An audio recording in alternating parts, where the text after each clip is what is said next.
beloved Boss Mike Cervera. Ngayon, hirap na hirap sila dito. Oh, ayan, no, na sagutin. Oh, ano ito, to the rescue naman si Banat Bay. Oh, eto ngayon ang palusot ng mga gonggong. Eto na ngayon ang palusot ng mga ano, ha? Ng mga Maring Joey, ng mga alagad ni Sara Duterte. Ano ang palusot nila? Oh, eto, breaking news. BP Sara ipapayari dahil sa Paxilica. Kita nyo? Hindi nga alam ni Sara yung Paxilica eh. Ayan na naman kayo, gumagawa na naman kayo ng kwento para ilusot nyo si Sara, no? Ang hirap, Banat Bay na ilusot si Sara, putang inang kabobohan niyan kasi. Ewan ko ba bakit kayo nananatili na sumusuporta diyan sa kabobohan niya. Samantala, marami namang iba na po pwedeng ipalit. Hindi yung ganyang kabobo. Kasi naman, bakit sila sumusuporta? Naghahangad sila ng kapalit. Una, bayad. Ikalawa, yung magiging posisyon nila kapag ka nanalo si Sara Duterte. Oh, di ba, Mocha? Ungoy, hindi ka ba nahiya niyan? 3 talo, Kongreso party list. Sa party list, talo si Mocha. Oy, Banat Bay, sabi mo nun, hindi ka na magbablog pag natalo si Mocha. O, di ba? Ikalawa, tumakbong konsyal sa Maynila, talo. O, ikatlo, dumikit na lang kay Isko. O, dating inaaway mo. O, ngayon, yan ba ang dahilan kung bakit kahit na alam nyo na si Raulo, Bobo, Mangmang, si Sara Duterte, nakakapit kayo dahil umaasa kayo na mananalo si Sara Duterte sa 2028? Nungka! Nungka!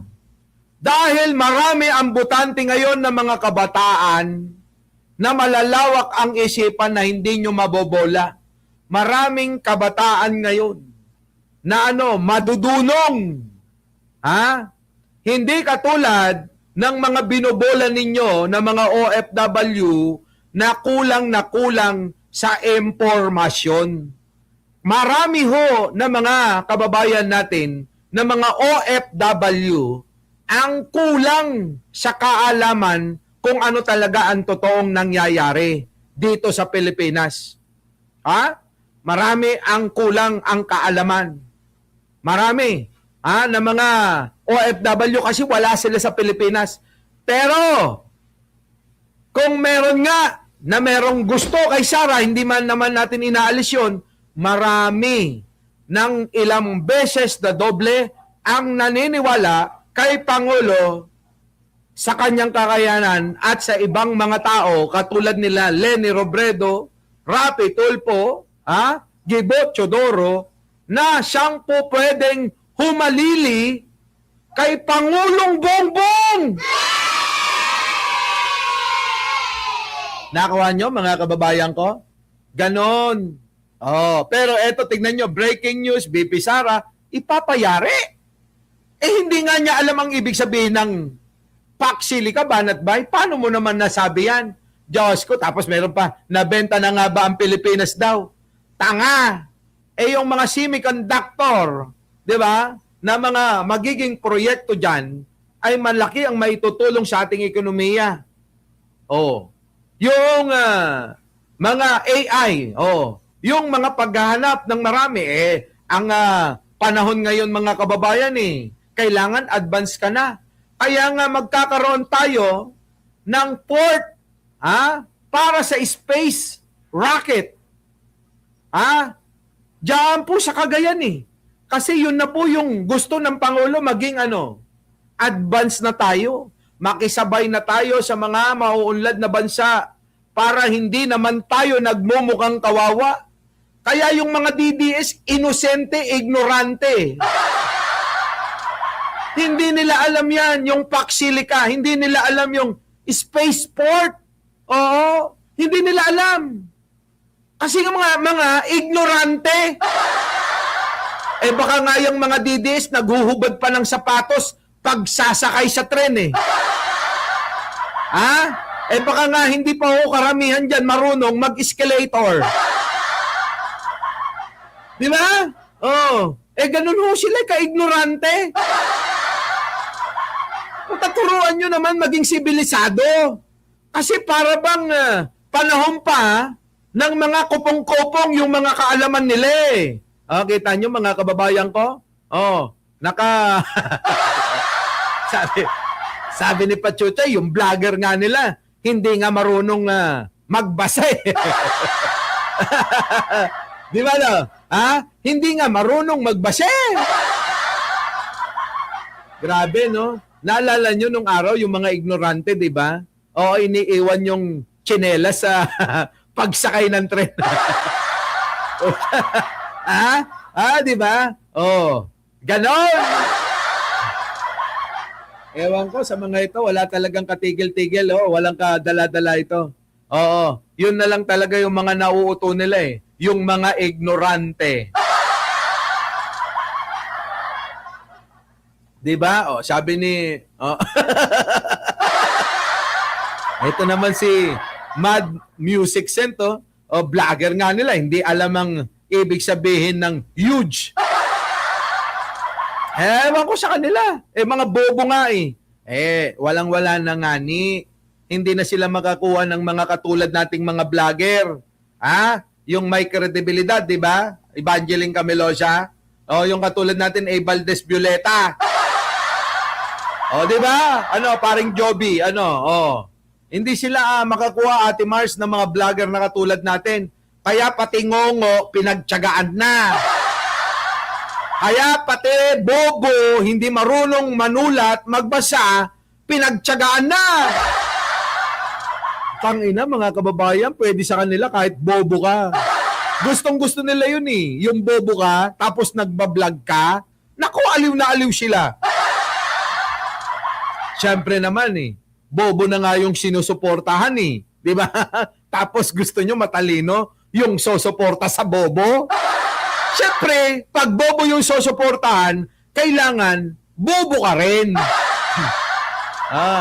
Di ba, Clarita? Alicia Duran. Naiintindihan yung ngongo.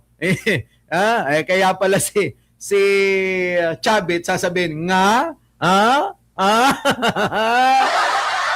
Ay, nako. Sabi rito, Boss Mike, ito, sabi rito. Sabi ni Melvin, Boss Mike, ikaw ba naman tumanggap ng cash money kahit bobo, susuportan? Ayun, Flor de Risa Romano, thank you naman, Isang buwan tayong mag-on. Isang buwang pag-ibig yan, Diba? Hernandez Pagadora. Ay, nako, ewan ko ba? Rita Martinez, ewan ko. Bakit ganito tong mga ito? Yan. Pinapalusot nila ngayon ang kabubuhan ni Sara. Ayan sa mga bagong dating. Ito ho, ay pinapalusot na naman ng mga apologists ni Sara Duterteng bobo. Kita nyo? Gagawin na naman nila, ibibintang na naman nila kay Pangulong Bongbong ang kabobohan, katangahan, kamangmangan ni Sara Duterte, Ronnie de Guzman. Maliwanag naman, di ba? Armando De Peo, Ramil Cruz. PBBM lang malakas, di ba? Andali. Nasaan yung dito, Boss Mike. Wait lang. Kayo na, humusga, mga kababayan. Alam naman na ninyo, di ba? Alam na ninyo yan. Na itong mga apologists niya ay laging nakaredy sa mga mali sa kabobohan ni Sara. Kita nyo? Di ba? Ayan, ito yun, tingnan nyo. Yung kabobohan ni Sara. Pasok. Pasok! Ma'am, any thoughts po about sa Foxilica na balak po itayo sa Pilipinas? Ano na? Paxilic? Yung Paxilic. Paxilic? Paxilic. Tuwan-tuwa ako Do eh. you know anything about that? Wala ako. I cannot comment on. Ay, nako, Alvin! pwede ba bago nyo kausapin si Sara para hindi napapahiya? Bago nyo tanungin, kasi bobo yan, kailangan i-briefing nyo muna, sabihin nyo, Madam Sara, lagi tayong napapahiya eh. Pwede ba mag-ano muna tayo, mag-briefing muna tayo? Eto, alam nyo na po ba yung Paksilika? Kasi tatanong ko sa inyo. Pag hindi alam, wag mo munang tanungin. Di ba mga kababayan? Pag hindi alam, wag munang tanungin. Kapag ka hindi alam, ipaliwanag mo kung ano yung Paksilika. Ganon. Hindi yung para kayong mga tanga na nagtatanong. Alam nyo nang bobo yung tinatanong ninyo, tanong pa kayo ng tanong ng mga hindi pangkaraniwan sa kanyang mga pandinig. Nakuha nyo? Totoo mga kababayan hindi pangkaraniwan sa pandinig ni Sara Duterte ang Paksilika kaya hindi niya alam. Hindi ho nakatutok sa totoong nangyayari Bakit? Ang inaasahan niya lang, basta gusto ko maging presidente. Kayo naman ang magsiservisyo sa akin. Basta ako magpapalamig, pepe lang lagi. Ganun mga kababayan Ma'am, any thought po about sa Paksilika na balak po itayo sa Pilipinas? Ano na? Paksilik? Yung Paksilika. Paksilik? Hindi, ma'am. Paksilika. Do you know anything? Tingnan niyo yung tangang-tanga yung itsura. Ano yun? Ano yun? Paksili? Anong paksili? Sili ni Robin Padilla? Anong paksili? Ano yun? Nang ka o kininam. Pirmi nang na. Naapo nakanang. Munang nang. Di ba? Naapo. Mangibabain te o kininana. Di kayo lang nagbabainan. Dagiti Bisaya. Hoy! Hindi ko, ulitin ko lang uli Hindi ko nilalahat hindi ko nilalahat, hindi ko binabawasan. Yung mga Bisaya. Baka masaktan naman kayo hindi tayo kasali doon, Bisaya ako hindi tayo kasali hindi tayo kasali. Yung mga Bisaya. Hindi namin nilalahat Ito. Tungang. Ay, grabe. Tignan nyo ang kanyang yung kanyang dagway ba? Tignan nyo ang dagway. Putik na yan mga... Huwag kayong tamaan hindi kasali yung mga Bisayang malilinaw ang isip. Ibig ko sabihin, yung mga OFW ng mga Bisaya na naniniwala kay Sara. Yung mga Bisayang katulad natin, mistisong Bisaya, mistisang Bisaya, hindi tayo kasali dyan. At saka yung mga purong Bisaya na, hindi naniniwalat mulat sa katotohanan, hindi kasali dyan.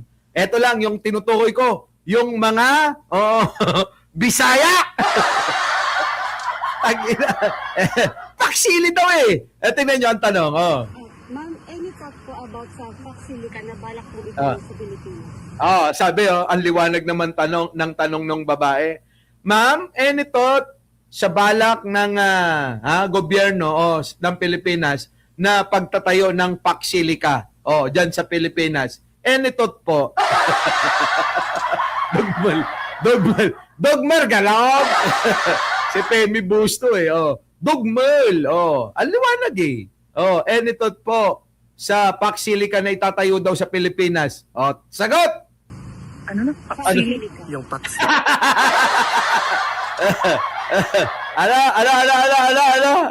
Tingnan nyo yung mukha. Titigan nyo yung mukha. Putik na mukha yan, Sara Duterte Ano na? Paksilik? Yung Paksilika. Paksilik. Paksilik?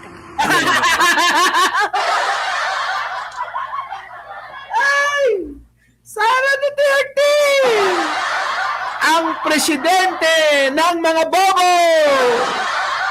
Ang presidente ng mga tanga! Sara Duterte, ang presidente ng mga mangmang!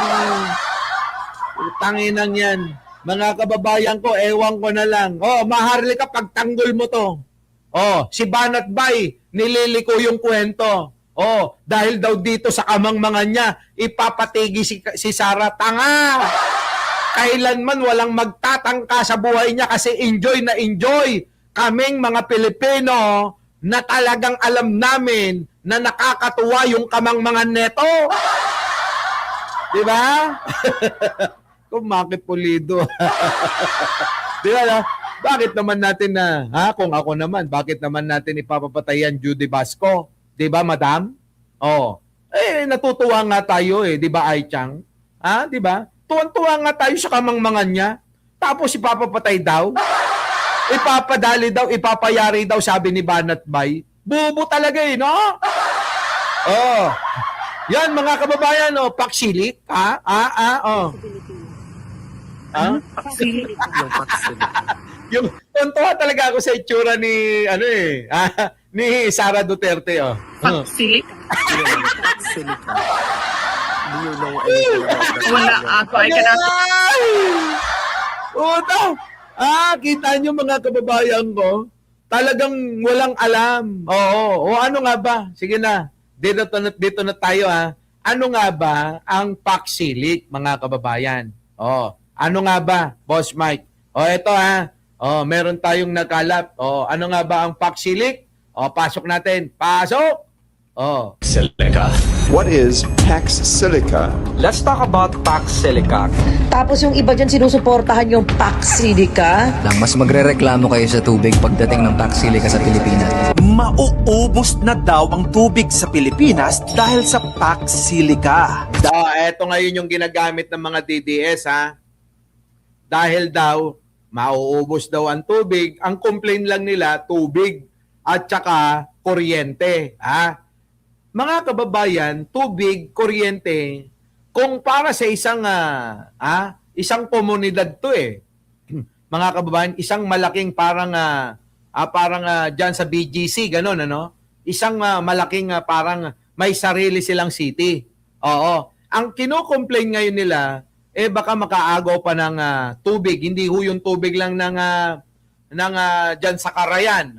Hindi ho ganun, Hindi ho tubig lang sa Karayan, hindi lang ho tubig na sisip-sipin lang mula sa ilalim ng lupa. Hindi ho ganun. Kung hindi yung malinis na tubig na inumin.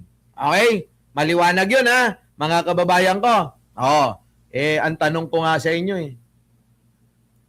Una, kung yung tubig ang problemang malinis, kailan ba naging malinis ang Nawasa?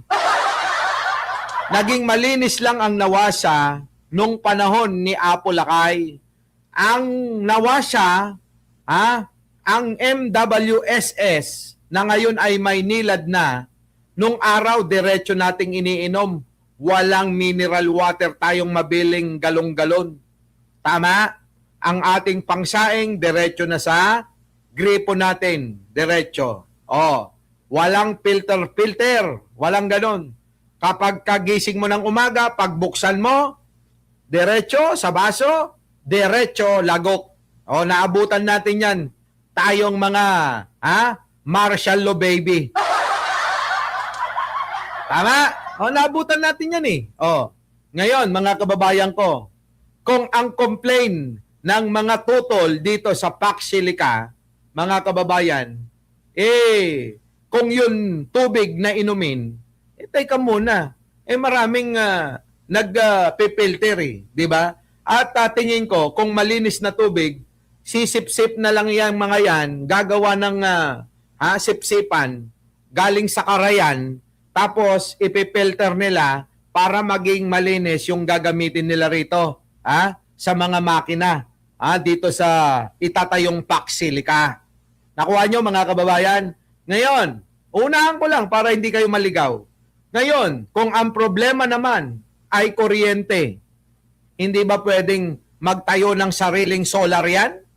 Kung yung lang ang inyong nirereklamo, tubig, kuryente, pwede namang magkabit sila ng solar. Mag-i-invest nga sila ng bilyon-bilyon dyan bakit nyo iintindihin yung kuryente nila? Pwede namang solar para hindi na makiagaw, para magkaroon sila ng source of energy at electricity, gumawa sila ng sarili nilang solar. Tama? Oo. Ha? Maraming paraan ng pagpipilter ng mga tubig. Maraming paraan ng source ng ng energy ng electricity na gagamitin nila, ng power na gagamitin nila. Ang dami. Bilyon-bilyon ang pinag-uusapan dito. Trilyong piso ang pinag-uusapan. Bilyong dolyar ang pinag-uusapan dito, mga kababayan.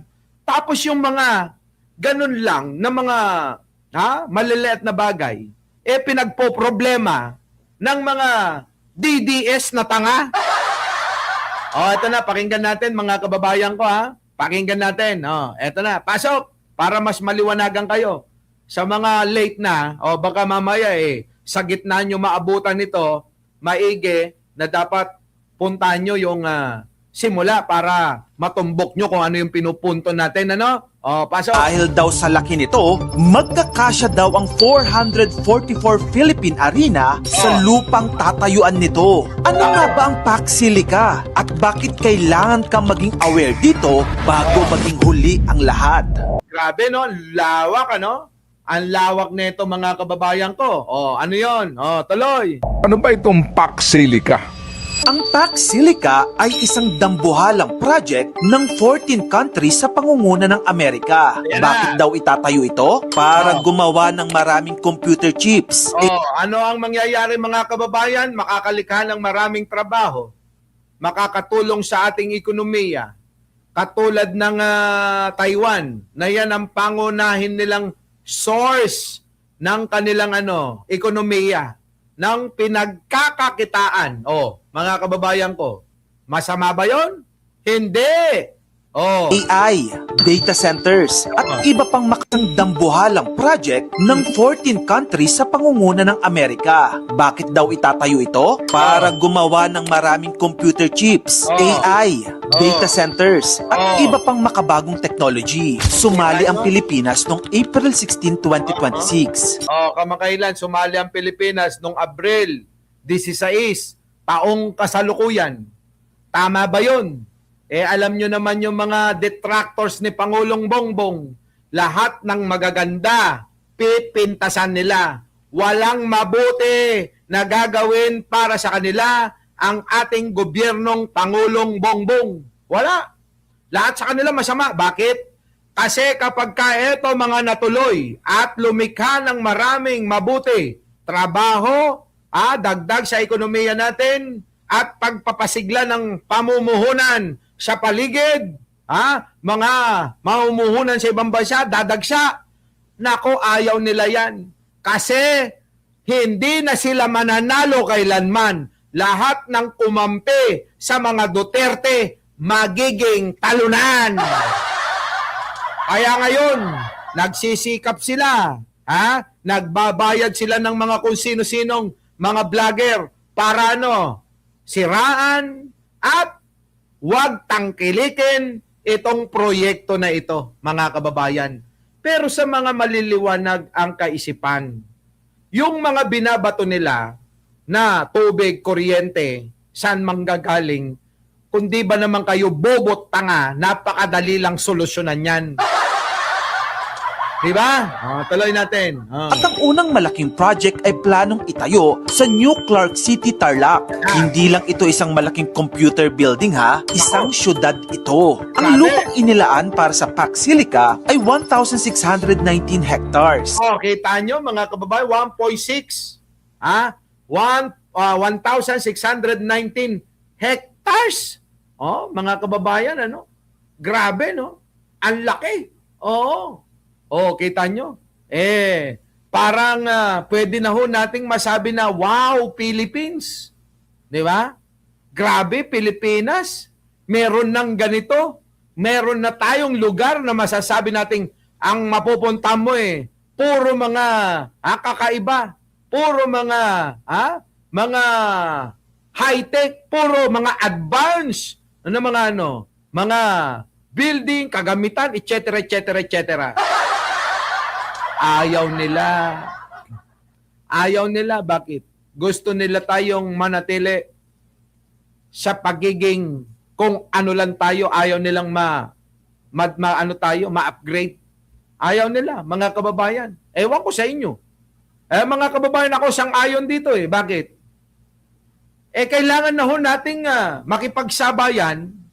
Kailangan na natin na makita sa buong mundo na tayo ay hindi na mahuhuli sa mga makabagong teknolohiya, makabagong pamamaraan, katulad ng eto nga, Pax Silica na itatayo sa Pilipinas. 'Di ba? O ano gusto ninyo? Manatili pa rin kayo sa Divisoria. Yung pa rin yung ipagmamalaki nyo sa Divisoria pa rin. Mga kababayan ko, tigil na natin yan. Kailangan na natin na magpaunlad ng lahat. 'Di ba? Sabayan kung ano ang meron sa mga karatig bansa, kung ano meron sa ibang bansa, kung ano meron na pagpapaunlad ng ibang bansa, kailangan nating sumabay. Yung mga DDS, sorry. 'Di ba? Sorry na lang. Kasi hindi nagawa ni Duterte. 'Di ba? Tama ka, Maxadia, ang swerte ng bagong henerasyon na sisibol. Para sa mga anak natin. Para sa mga magiging apo natin. Ayaw nyo ba nun na tamasahin nila yon? Kung nadagdagan lang ako ng katalinuhan ang iimbentohin ko, walang kamatayan. Iiwan natin ang puso ninyo at inyong isipan. At saka yung inyong Pedro at saka si Pepe. Tapos lahat robot na. Ang maiiwan si Pedro at si Pepe. Ang puso at isipan, nakakapag-isip ka pa rin, nakakaramdam ka pa rin ng pagmamahal sa kapwa, at syempre, yung pinakamahalaga, mayroon ka pa ring beng-bang. Di ba?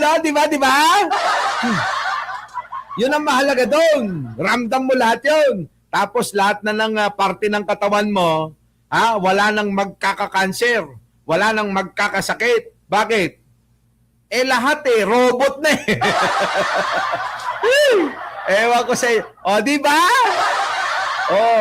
Yan ang maganda, mga kababayan, Di ba, kung pwede lang, kung hindi, di wala.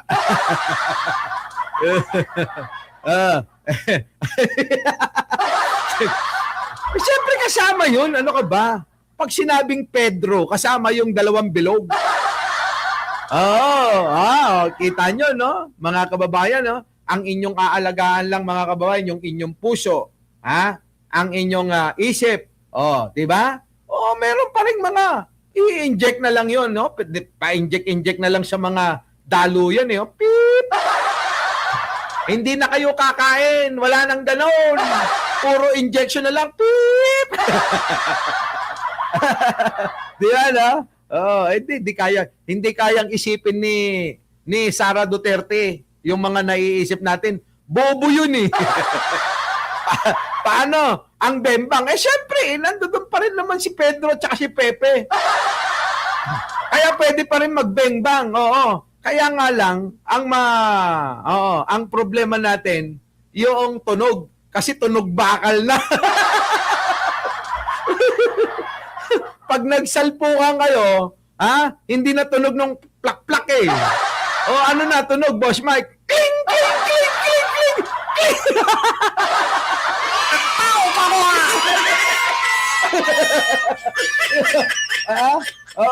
Kumakalembang Pagka nag-bebengbang kayo, kumakalembang.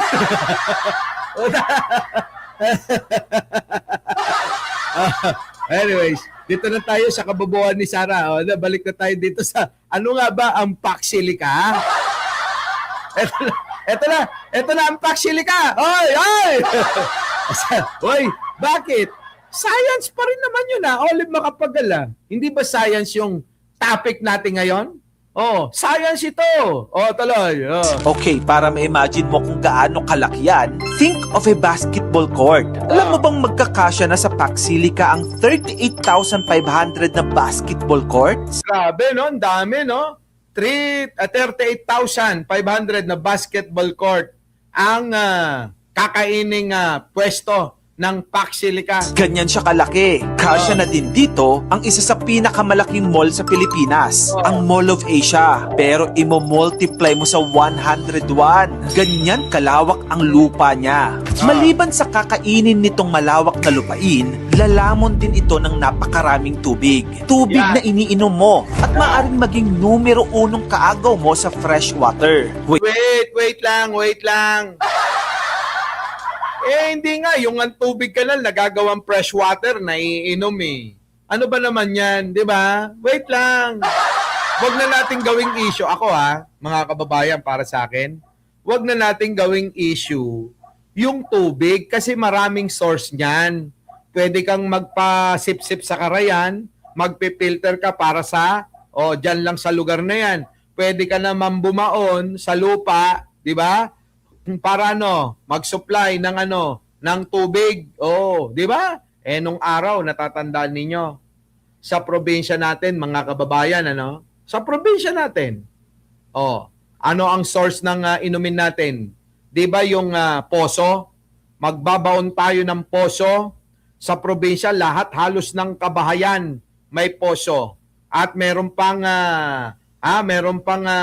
proyekto ang gobyerno ni Apo Makoy noon na naglalagay ng poso sa gilid ng kalsada. Swerte mo pag natapat sa'yo. Balon, yan. Pero, grabe yung mga kababayan. Alin? Yung poso na mga, pagbomba mong gano'n, di ba? Ang daming tubig yung nilalabas. Kahit sabay-sabay kayo na nasa barangay ninyo, ang poso talagang walang hinto, hanggang nauso na yung poso, tapos meron na silang makina na ilalagay para tuloy-tuloy na yung tubig. Di ba? Ganon eh. Pwede namang gawin yun. Dahil malinis naman yung lugar na yan dyan sa may Clark. Anong problema ninyo? Alangan naman na sisip-sip pa yan dito sa may dito sa dam natin dito na nagsusupply ng tubig. Hindi.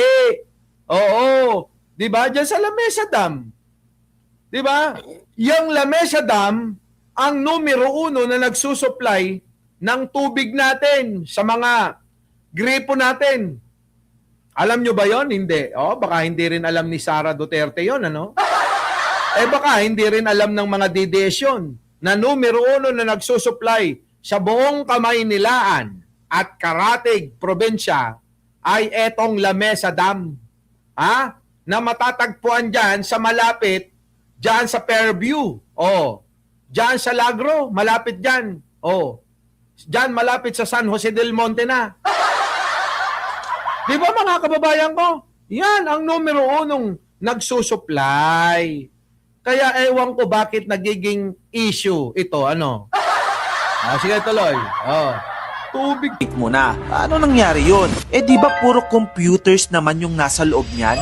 Well, ganito kasi yan. Ang malalaking data center. Wait muna, ano nangyari yun? Di ba 101? Ganyan kalawak ang lupa niya. Maliban sa kakainin nitong malawak na lupain, lalamon din ito ng napakaraming tubig. Tubig na iniinom mo at maaaring maging numero 1 kaagaw mo sa fresh water. Wait muna, ano nangyari yun? Di ba puro computers naman yung nasa loob niyan? Well, ganito kasi yan. Ang malalaking data center ay puno ng computers na tumatakbo ng 24/7. At dahil sobrang init ng mga machines, kailangan silang palamigin gamit ang tubig. Ang isang malaking hyperscale data center ay maaaring gumamit ng hanggang 5 million gallons ng tubig kada araw. Katumbas na yan ng 19 million na litro ng tubig.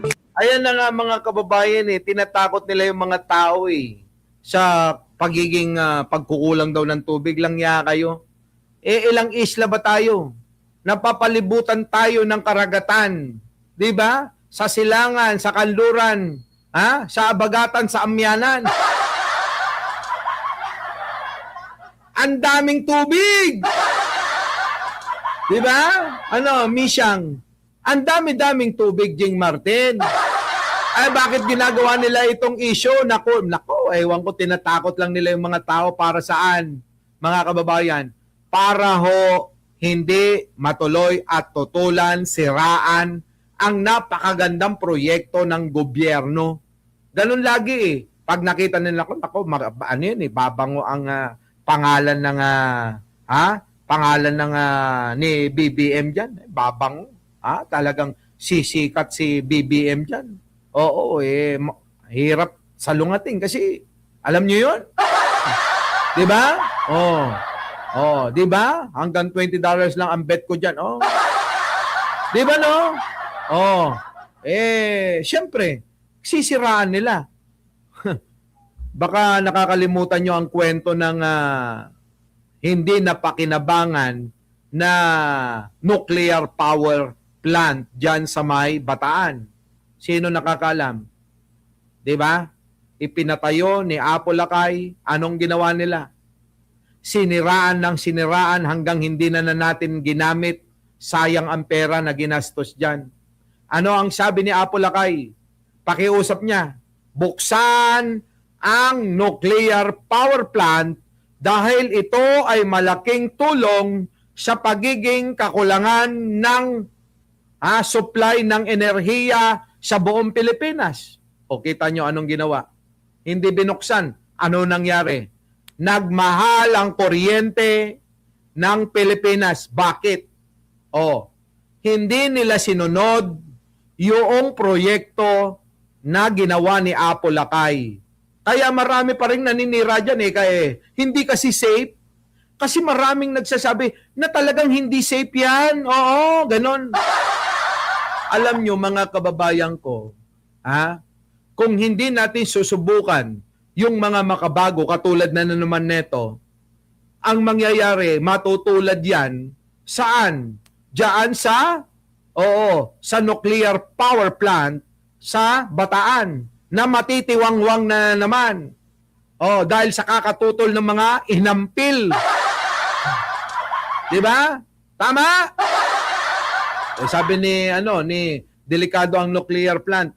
Tignan mo naman, ano nangyari sa Japan? Bakit naayos naman? Sa Japan, puro nuclear power plant ang gumagana nila at source nila ng enerhiya. Take note, lindulin pa sila. Pero bakit? Lindulin, bahain, pero bakit nananatili? Na maayos naman sila. Kaya mga kababayan, pag-isipan nating maigi yan. Kung lagi na lang tayong sasalungat sa pag-unlad, pag-a-upgrade, sumabay sa maraming mga makabago na teknolohiya, wala talaga tayo. Hanggang sa parang probinsya na lang tayo na ayaw natin ng solar kasi nga delikado daw, sabi ng Maynilad ay ng Meralco. Diba, Lori Wayland, totoo yan, nakita ko yung 51 years ago nung nasa Pilipinas. Kita mo? Tingnan nyo mga kababayan ko. Magagaya at magagaya yan. Parang baryo na, ang mangyayari wala pa rin kayong solar, ayaw nyong gumamit ng solar, kasi nga, sabi nila, delikado. Ayaw nyong mag-upgrade. Kasi nga, kapag ka may nagsabi ng ganon, wala na. Naniniwala kasi kayo sa mga katulad ng mga itong mga mapanira Basta tayo mga kababayan, alam nyo, kung ano ang makakabuti. Hindi mga bobo itong 14 na bansa.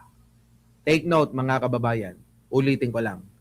Hindi mga bobo itong 14 na bansa na pinangungunahan ng Amerika para magtayo kung ito ay lilikha ng ikakasama.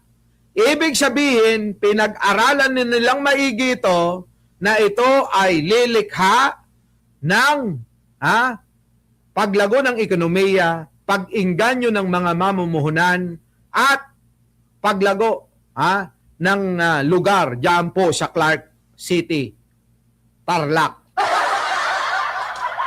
Di ba mga kababayan? Tingnan nyo. Uulitin ko po, araw-araw yan. Meanwhile, sabi naman ng gobyerno, sapat daw ang tubig. Pero sa totoo lang, hindi words of assurance ang kailangan natin. We need actual numbers. Saan nyo kukunin ang tubig? Diyos ko naman, tanong pa ba yan saan kukunin ang tubig, oh? Ang daming ilog dyan. Diba? Oh, ang daming pwedeng ibaon dyan. Ang daming mga source dyan. Diyos ko. Oo, hindi problema ang tubig. Baon mo dyan. Magbaon ka ng maraming mga poso. Oh, di ba? Oh, tapos maglagay ka ng tangke. Oh, nung araw, no? Yung malalaking tangke, no? Uso yun, ano?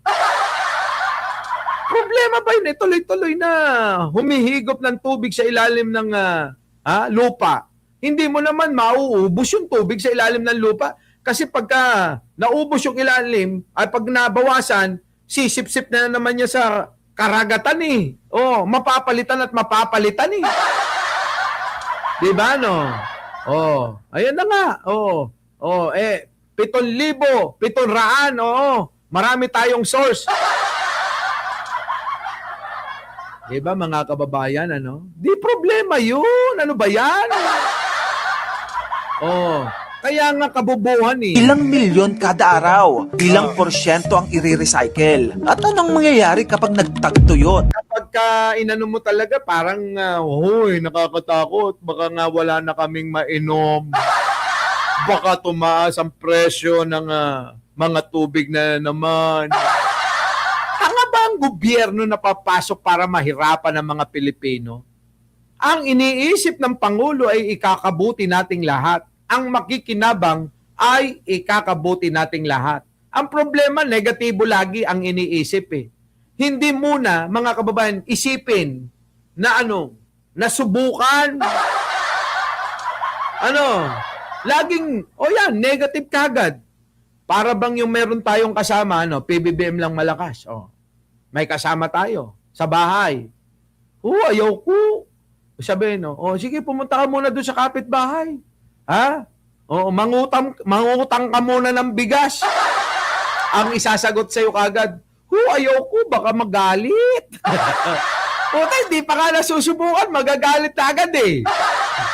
Kaya walang nangyayari, mga kababayan, kung patuloy tayo na ganitong mindset ang lagi nating daladala. Kung ayaw nating sumubok sa makabagong teknolohiya, mapag-iiwanan talaga tayo, suset, ng karatig mga bansa. Sila ay mga mauunlad na. Pero tayo, nagtsatsaga pa rin tayo sa mano-mano. At nakikiride pa rin tayo sa internet ng ibang bansa. Imbes na magkaroon na tayo ng sarili natin. Aangkat pa rin tayo ng semiconductor. Imbes na sariling atin na yung ating tatangkilikin. Mga kababayan ko. Di ba? Di ba, no? Di ba, ang Hilito Marin? Baby Chad. To. Dito papasok yung mga sinasabi ng mga tao na hindi naman mauubos ang tubig. Nag-i-evaporate lang, tapos uulan ulit.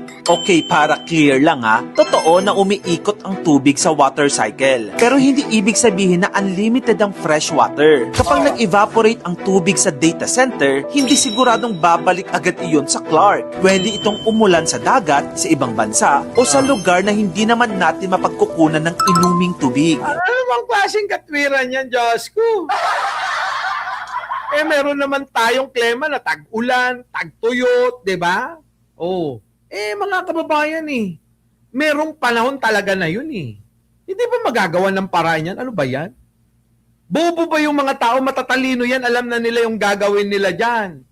Di ba? Ang problema kasi maraming nagtatali-talinuhan. Tapos, wala namang naitutulong talaga. Di po ba?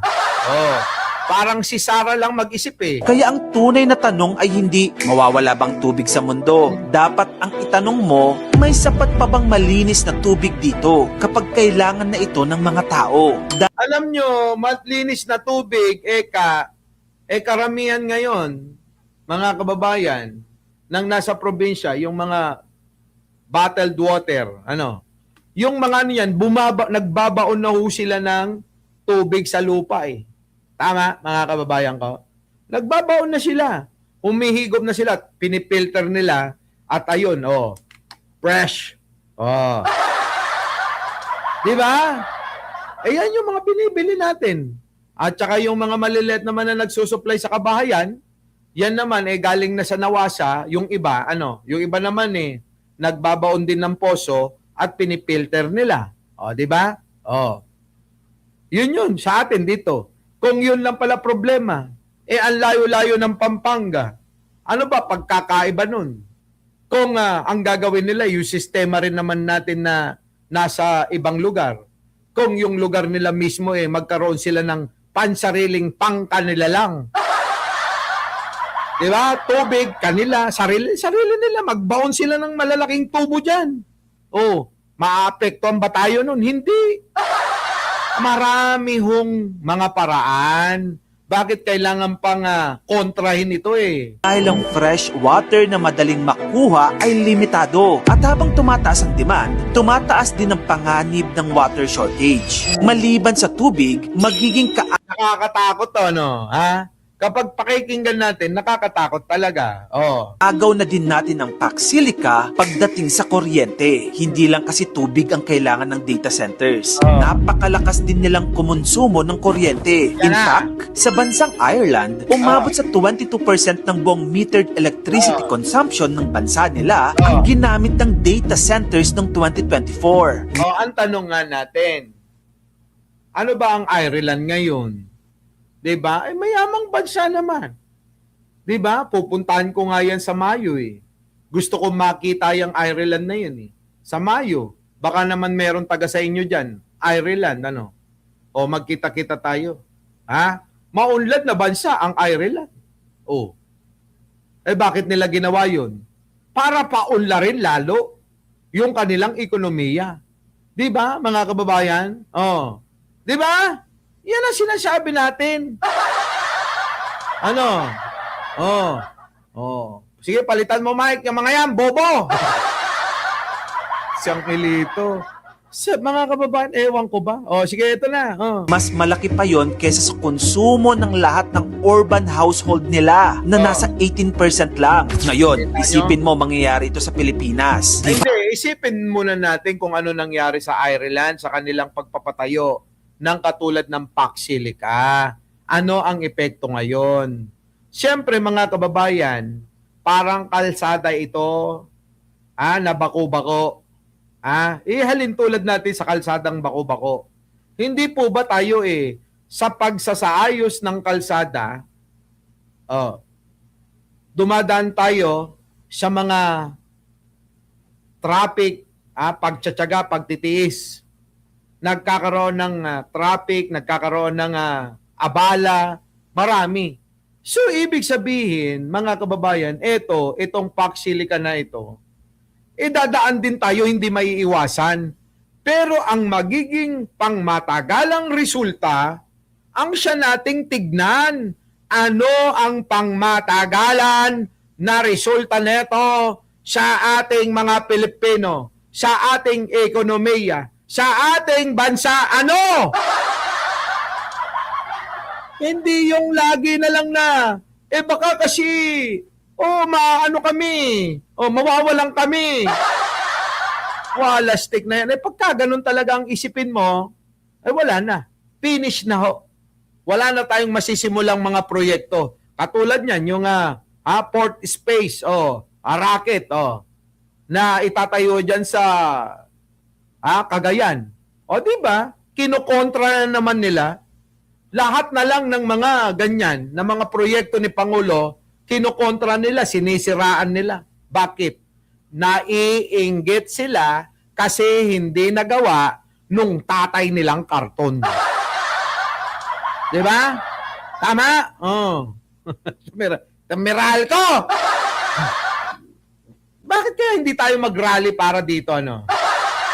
Napakamahal na ng kuryente ngayon, tapos magdadagdag pa tayo ng napakalaking tech zone na kailangan may kuryente 24 hours a day, 7 days a week. Kaya dapat malinaw saan manggagaling ang power. Napakasimple lang yan eh. Kung yan ang magiging problema, sabi ko nga eh, kaya naman nilang yung bilyon-bilyong proyekto na yan, hindi sila makakapag-provide ng sarili nilang source ng power, ng energy.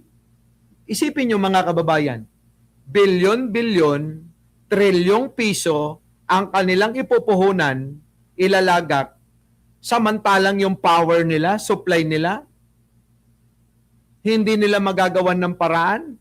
Baka akala ninyo, magulat kayo, puro bubungan yan eh. Mga bubungan yan eh, maging solar. O tapos magkakaroon sila ng malaking baterya. O para doon maipon mga kababayan ang kanilang gagamitin na kuryente dyan sa mga plano nilang yan. Parang isang kotse mga kababayan na pinapagana lahat ng mechanics ng kotse ng isang baterya para mapaandar yung kotse ng malayo. Anong pagkakaiba nun? Iko-convert mo lang sa ganun eh. Ewan ko ba sa inyo? Tuloy. Renewable ba yung gagamitin nila? May sarili ba silang planta? At sino ang magbabayad sa kailang grid upgrades? Baka mamaya sila Diba? Pwede naman eh. Oo, pwede yun na pwede silang magpatayo ng sarili nila. Tingnan nyo yung plano mga kababayan. Hindi ba magiging tourist spot ito? Ayaw nyo bang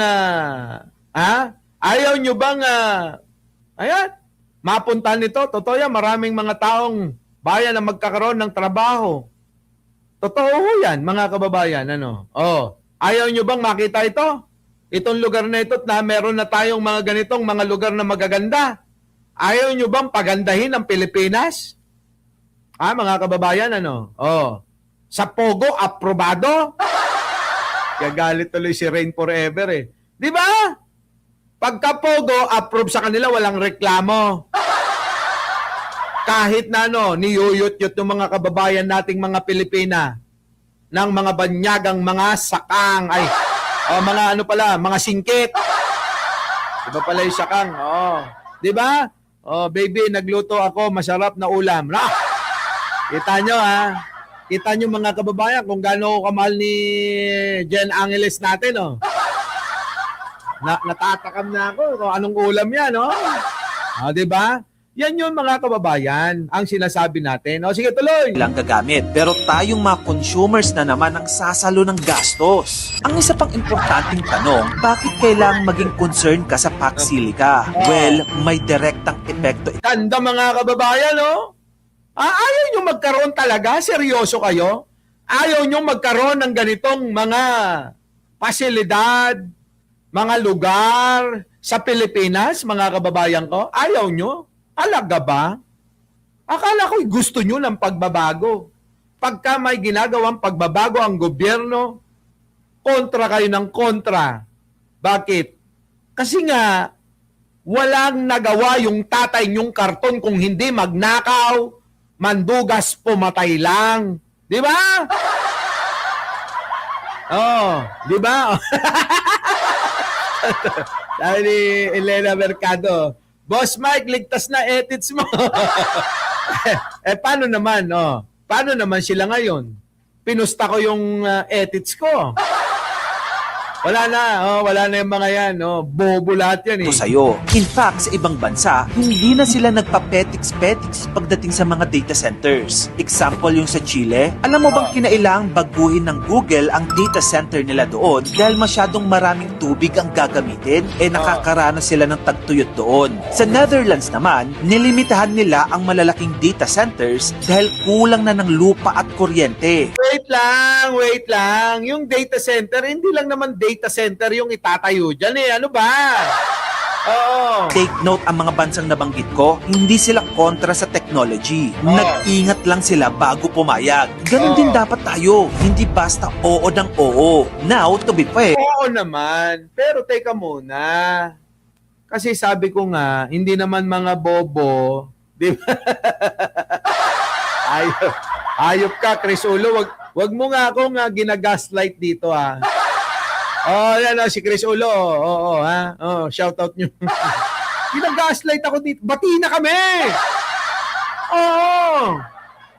Sabi ko nga, pag binanggit na ni Pangulong Bongbong, finish na ako doon. Hindi na ako parang mga DDS na paulit-ulit yung sinasabi. Di ba? Gusto mo naman, nakadapa na eh. Bugbugin mo pa eh. Dapa na, tama na. Dapa na yung... Oo. Dapa na yung mga ha? Yung mga Martinico. Ikaw talaga, ayun si Chris Ulo, yan, banatan nyo. Yung mga kaibigan nating Martinico, ayan. Sinisingit din eh. Mga kababayan, dapa na ho di ba? Tama na. Hindi naman tayo, Hindi naman tayo mga mangmang na kailangan paulit-ulit na sinasabi yung, di ba? Basta tayo nanalo na, tapos na. Ayon kay Manong Bongbong na, galing sa bunganga niya, finish na tayo doon. Di ba? Di ba no? Di ba? Di ba no? Oh, sige tuloy. Ito. Nagagalit tuloy sa'yo si Elena Bencio. Chris Ulo. Gusto lugmok ang Pilipinas. Di ba? Ewan ko ba, mga kababayan ko? Ewan ko sa kanila. Tuloy. meron bang positive side ang Pax Silica? Ayan Well, na. meron naman. Gaya Meron naman? Meron! Hindi meron naman. Di ba? Meron! Di ba?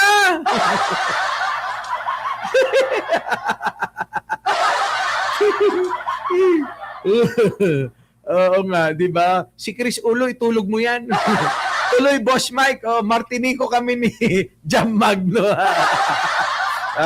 Meron talaga ewan ko ba ito sa mga hinampil na ito. Sige, tuloy. ng maraming construction jobs, tapos pagkakataong magkaroon tayo ng mas malaking papel sa global AI. At Yan nga yung sinasabi ko na dapat makisabay na tayo sa global development para nang sa ganon, hindi tayo napag-iiwanan. Hindi tayo maging ignorante katulad ni Sara Duterte. Ignorante! Nakuha nyo mga kababayan ko? Gusto nyo bang magaya tayo kay Sara Duterte? Ano nangyayari? Ayan. Nagiging ignorante tayo. Ganon. Para tayong mga probinsyanong nakakita ng umiilaw sa kalsada, ay nagmayaton ayan. Di ba? Gusto yung ganon. Elib na elib tayo, ganon. Diyos ko po, kailangan talaga natin to. Hindi tayo papayag na natili tayo sa mga nakagisnan natin na mga ginagawa natin at mga ginagamit natin. Nagde-develop yan kita nyo naman ang laki ng development sa teknolohiya. Dati mga kababayan, telegrama at saka email lang tayo. Di ba naabutan nyo yon? Ang ating ginagawa, telegrama tayo para mabilis. Malate, mga 3 araw bago makarating yung telegrama. Pagka airmail naman, depende sa panig ng Pilipinas kayo naroroon. Pinakamabilis, 1 linggo bago makarating yung mensahe.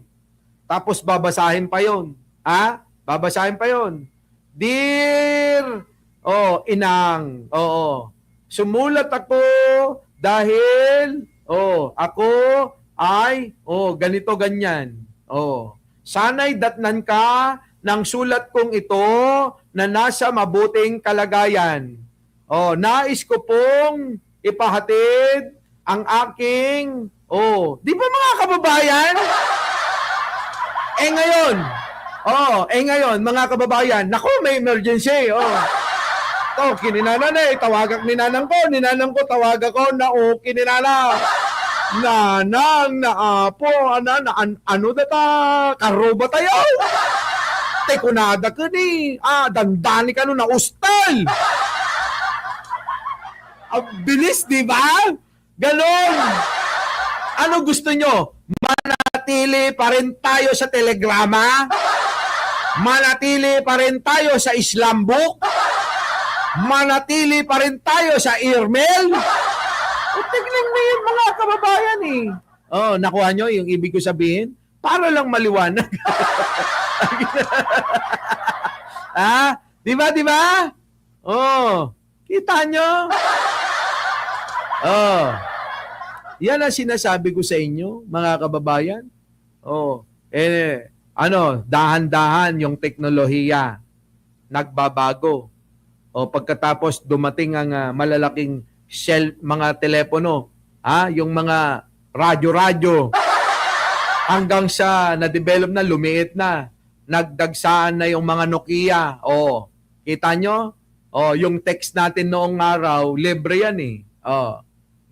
Kaya lang, nung nalibre yung text na yan, ang nangyari, nung una, okay, mabilis. Hanggang sa dumami na yung gumagamit ng libreng text. Minsan, yung text mo, 1 linggo bago matanggap eh. Kaya ano nangyari? Ginawang negosyo. Naging 50 na yung isang text. Piso-piso kada text. Ewan ko, naalala nyo yan, Anong araw? Isang text nyo, piso. Di ba? Magpapaload ka, ng 30 pesos, may libre yun na ilang text. May ganong mga promo. Kapag ka nakapag-text ka na ng 30 plus promo, ubos na, wala ka na namang load. Hindi na mag-send. Nakalagay doon, sending failed. Sending failed. Di ba? Nakalimutan nyo na yung mga ganyan. Yung beeper pa. Yung beeper naman, may dadaanan ka pa. Dadaan ka pa sa landline. Pwede mo namang landline diretso na yung sasabihin mo. Di ba? Yung mga pasosyal noon, ganyan eh. Di ba? Di ba? May mga cellphone naka-sokbit dito sa kanilang mga bulsa. May kanta nga dyan eh. Yung ilibing ng buhay ang mga pasosyal. May beeper na suspended at may cellphone na suspended at may beeper na hindi umaandar. Grabe no mga kababayan Ganun ho. Ano ang ibig ko sabihin dito? Kung hindi natin susubukan ng makabago, may pag-iiwanan tayo. Naisin nyo pa ba na manatili sa pagbalik sa mga ganong mga bagay?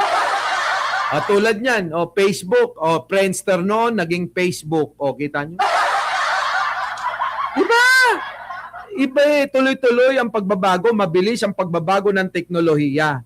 Kaya kung kukontrahin ng mga DDS, etong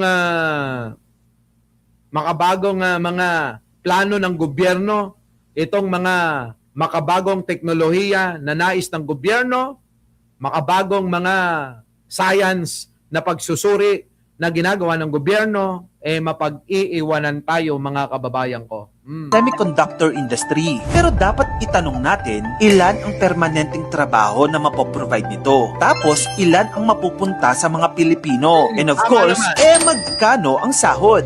Tama naman. Kailangan din naman na malaman yan, di ba? Grabe mga kababayan ko, no?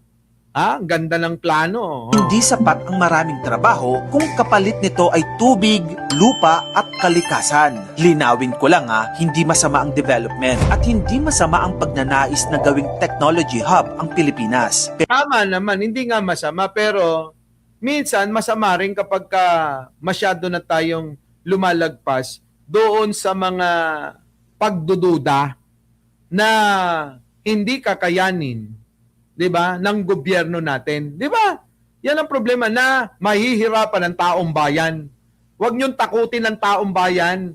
Kasi yan ang isang mabisang propaganda, takutin ng taong bayan sa mga proyekto ng gobyerno para hindi matuloy, para hindi sumikat, para hindi maging mabuti sa paningin ng taong bayan.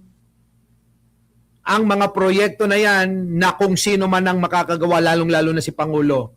Kasi iniisip nila yung mga future ng politika. Ano yon?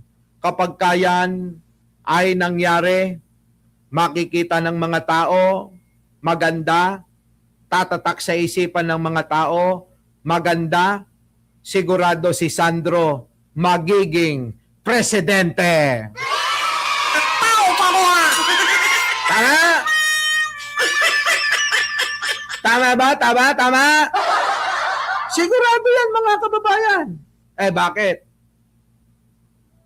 Tatatak tayo nga mga kababayan, na-miss natin ang serbisyo ni Apo Lakay Di ba? Tayo nga na-miss natin Sana yung serbisyong Marcos ni Apo Lakay noon. Kaya naghintay tayo ng 30 taon mahigit bago natin nailuklok si Manong. Landslide ang boto, malayo. Kaya natatakot ang mga Duterte, ang mga kalaban sa politika ni Manong Bongbong, na sa mga susunod na panahon, ang magiging presidente ay si Sandro Marcos, ang papalit sa kanyang lolo, sa kanyang tatay. Di ba? Diba, no? O yan, kayo alam nyo yan, 30 years tayong walang napala sa mga pinagpapalit ninyo. O, diba? Wala tayong napala. Yan ang sinasabi natin. Our beloved Boss Mike Cervera